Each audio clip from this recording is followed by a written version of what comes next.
Hi, welcome to the Western Mass Moms Partnership, the Mom Stress Management course.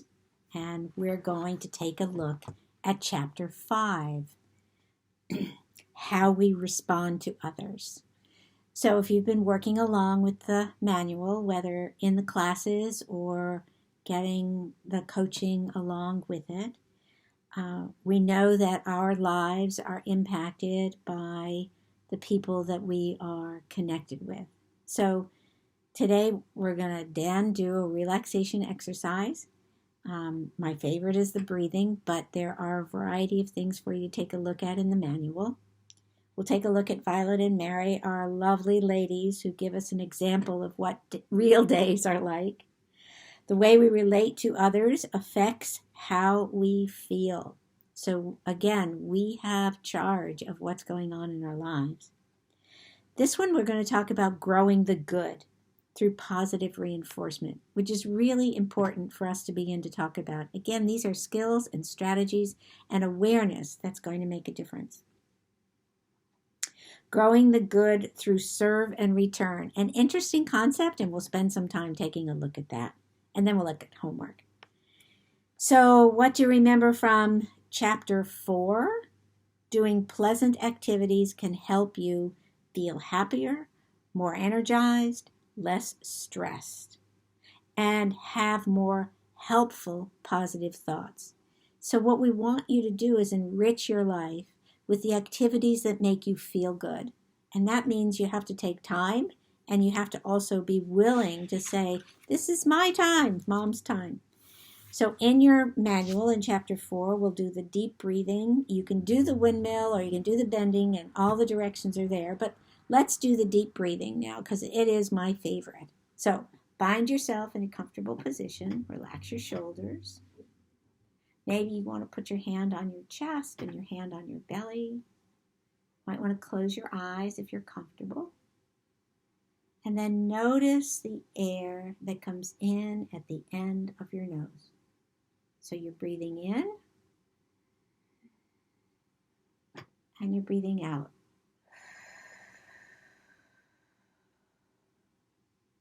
Breathing in and you're breathing out. And one more time. Breathe in and breathe out.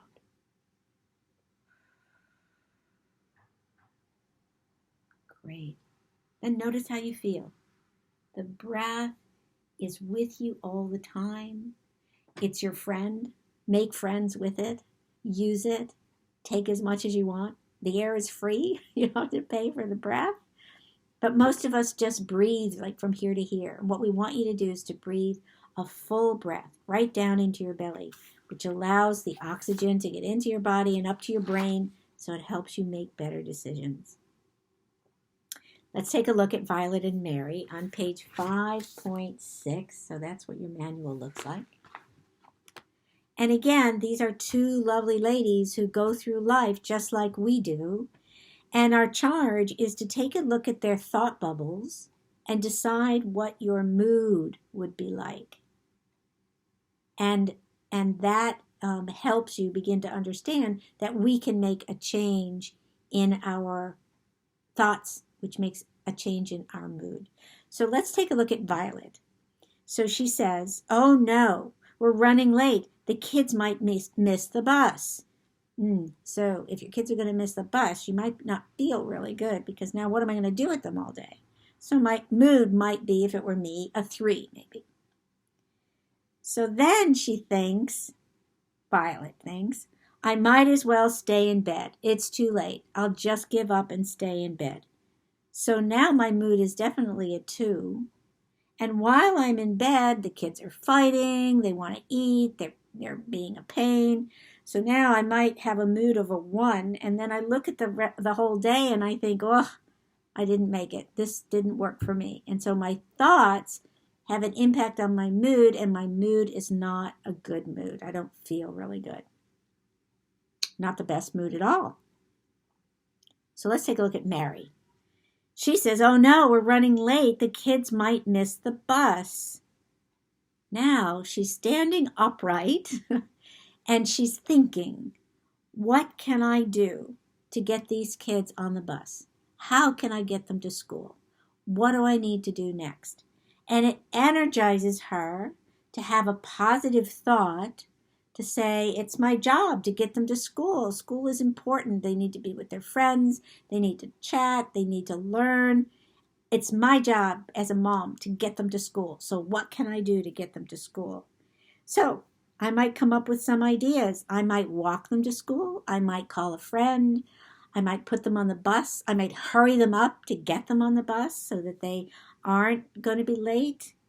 But when I get them on the bus and I get them to school, I feel better. So now my mood might be a 6 or a 7. And at the end of the day, I'm definitely going to feel better about what I did. So on the next page, 5.7, the way we relate to others affects how we feel. So the people in our world have an impact on how our emotional landscape kind of like moves. So our relationships with others can have a big impact on our mood and our general well-being. So far in this course, we have explored how we can shape our personal reality by focusing on our thoughts and our actions, including the moment-to-moment choices that we make each day. And you got to remember, everything's a choice. So now we look at other ways to shape our personal reality by focusing on how we relate to others. And we will learn about choices we can make in our relationships each day, including what we focus on and how we respond to others. We'll learn skills, ways to relate to others that can have healthy, positive impact on ourselves, others, and on our relationships. So it's like you have some charge, you have some power, you have some ability to control what's going on in your life because all of those thoughts in your mind are yours. You get to change them and make them healthy thoughts. So we're going to take a look on page 5.8 at growing the good through positive reinforcement. So that means that I am going to look for ways to catch my kids or the people I love doing something right. Now, many of us grew up in situations where we just had to do what we had to do and nobody noticed it. You had to keep your room clean. You had to get home on time. You had to do your homework and nobody said to you, thanks for putting your shoes away, or thanks for doing the dishes, or I'm so glad you were able to do the laundry. Nobody notices because it's what was expected. But we begin to notice that when you pay attention to what's right, it reinforces that behavior for it to happen again. One simple but powerful approach is called positive reinforcement. When you use positive reinforcement, you focus on and respond to what's going right more than what's going wrong. I like to say, catch them doing something right. Oh, thanks for hanging your book bag on the hook. That's exactly what we needed. Or, I noticed you washed your hands before you sat down to dinner. Thanks, that's perfect. Thanks, you're really staying healthy. Or, I noticed you brushed your teeth without even being told. Looks like you're growing up and you're deciding how to be, a big person in the world. It involves responding positively to someone else's good behavior, such as with praise, thanks, compliments, or a tangible prize or a reward. In truth, some of the most powerful reinforcers are the ones that come from words, not things. So it might be, you did such a good job getting your homework done and getting yourself in your pajamas and brushing your teeth. Let's spend some time together reading a chapter in the book that we love. Now your youngster has a connection with you. And children misbehave when they don't feel connected. And what we want to do is give them opportunities to connect with us. So there's some examples here for us to take a look at. The scenario A. One day you get a compliment at work for doing a really good job. You can imagine that you're going to feel pretty good about that. Somebody notices you. Scenario B is another day your boss yells at you for making a mistake. That's not going to be helpful. and it might be resentful, and I might not like my boss anymore, and I don't want to work for him as hard as I used to. So positive reinforcement makes a big difference in your life too.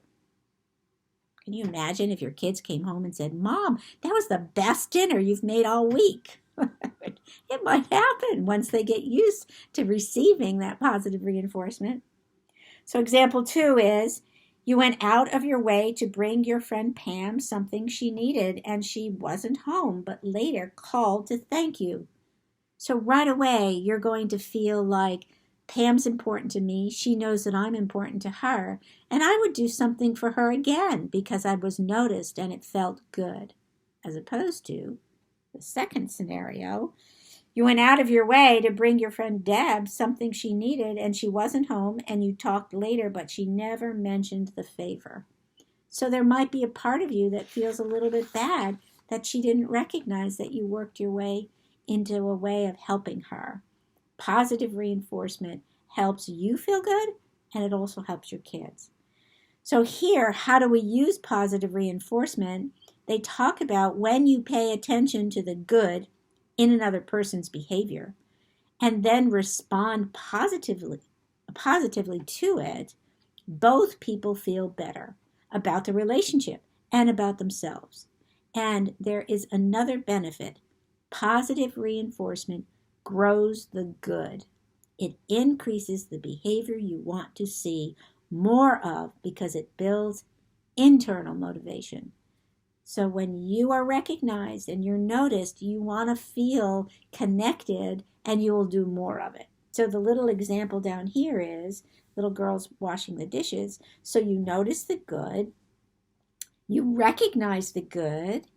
By paying more attention, the good takes practice. So we do it again and again. The more you do this, the easier it becomes. And repeating also makes the good behavior grow.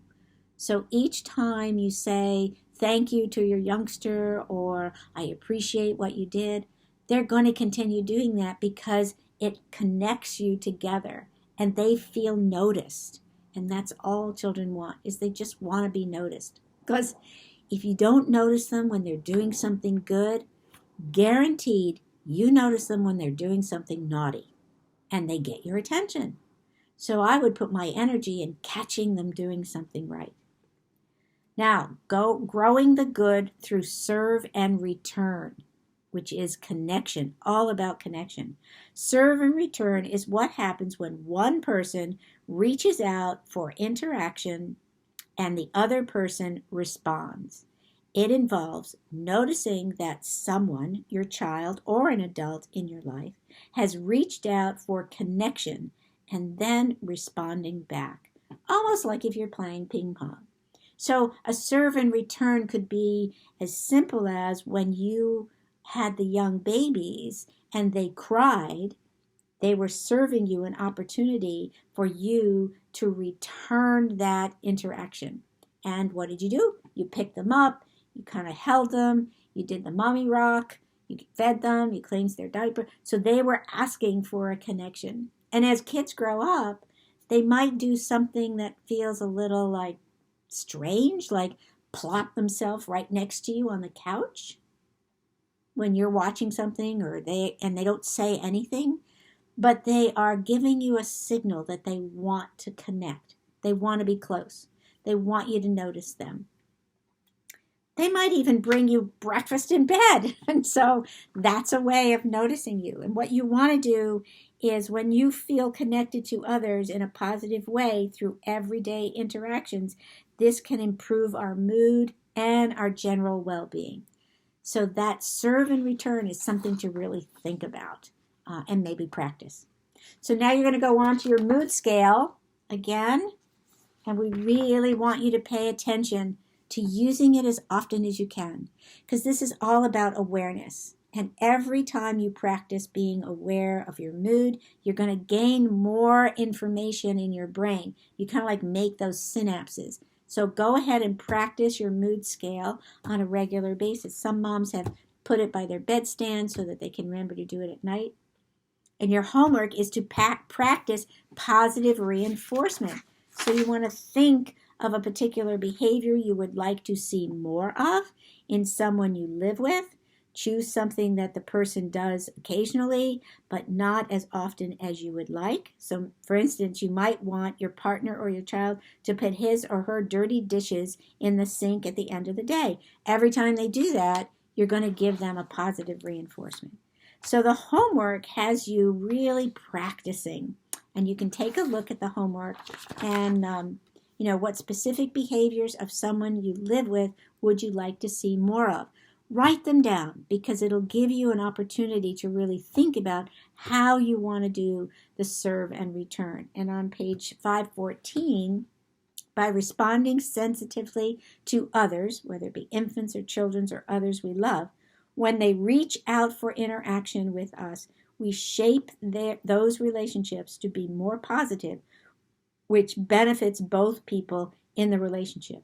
And it might mean I have to put my own agenda down for a little while in order to connect with my child, because when they're asking for attention, let's give it to them. I mean, full-heartedly. Because if you don't, they're going to keep pestering you. So when you're on the phone and you can't talk to your friend because they're asking for your attention, find a time when you can spend time with them so that you can say, when I'm on the phone, I'll be off, and then we could sit together and try that. So that's chapter 5. Thanks for checking it out. Remember that you have access to the Moving Forward group. Get in touch with them if you need some help. And if you have any questions or you want some guidance, don't hesitate to get in touch with your CMHA or with your clinician. We're there for you. We really want this to work, and we want you to know that you're very important. In fact, our byline is that mothers matter. So make sure you're gentle and you're compassionate with yourself. Take care. See you next time.